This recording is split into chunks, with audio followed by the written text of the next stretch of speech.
কোনো মানে না জাত এবং ধর্ম।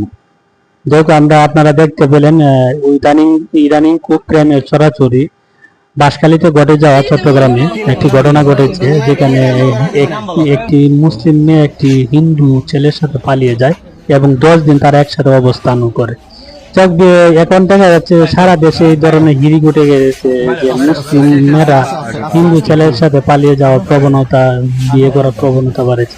এবং বলতেছে যে কিছু কিছু মেয়েকে মানে একটা ঘটনা ঘটেছে যে একটি হিন্দু ছেলের সাথে পালিয়ে যাওয়ার প্রবণতা হয়েছিল এবং তাদেরকে ধরে ফেলে তারপর মেয়েটাকে জিজ্ঞেস করছে যে প্রেমে কোনো জাতবাদ ধর্ম মানে না। আসলে প্রেমে কি কোনো জাতবাদ ধর্ম মানে কিনা আমি ইনশাআল্লাহ কোরআন থেকে আলোচনা করব। আল্লাহ তাআলা কোরআনের মধ্যে বলছেন, ওয়ালা তানকিহুল মুশরিকাতি হাত্তা ইউমিনা, তোমরা মুশরিক নারীদেরকে বিবাহ করো না যদিও তারা তোমাদেরকে মুগ্ধ করে। দেখো অধিকাংশ ক্ষেত্রে দেখা যায় মেয়েরাই ছেলেদেরকে মুগ্ধ করে। তারপর বলা হচ্ছে যদিও তারা তোমাদেরকে মুগ্ধ করে তোমরা তাদেরকে বিবাহ করো যদিও তারা তোমাদের কি হয়, যে চাকরানি হয় অথবা গোলাম হয়।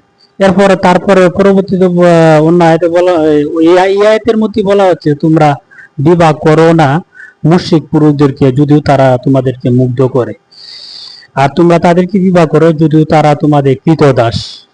অতএব তারা আগুনের দিকে থাকে আর আল্লাহ তাআলা ক্ষমা এবং করুণার দিকে থাকেন। এটা হচ্ছে যে সূরা বাকারা 21 নম্বর আয়াত। তো আপনারা বাংলা অনুবাদটা পড়ে নিতে পারেন। যাই হোক, আমরা স্ক্রিনেও দেওয়া থাকবে ইনশাআল্লাহ, আপনারা দেখে নিতে পারেন। আসলে দেখেন এই সমস্ত নির্লজ্জ বেহায়াপনা ঘরে ঘরে এবং জায়গায় জায়গায় ছড়িয়ে পড়েছে। হয়তো আপনাদের সন্তানদেরকে আমি আগেও বলেছি ধর্ম শিক্ষা দেন, আর না হয় আপনার মেয়েকে আপনার ঘরে বেঁধে রাখেন অথবা আগুনে পুড়িয়ে দেন। বলবো না যে আগুনে পুড়িয়ে দেন, আইন হাতে তুলে নেবেন না, তো তারপরে ওটাও ভালো ছিল তার জন্য। যাই হোক, আমরা আমাদের সন্তানদেরকে ধর্ম শিক্ষা না দেওয়ার কারণে, ধর্ম সম্পর্কে না জানার কারণে, তো এই সমস্ত আবেগীরা আবেগ আপ্লুত হয়ে যে ধর্মে কোনো জাতপাত মানে না, প্রেমে কোনো জাতপাত মানে না, আমরা তার জন্য পাগল হয়েছি, তাকে বিয়ে করতে চাই।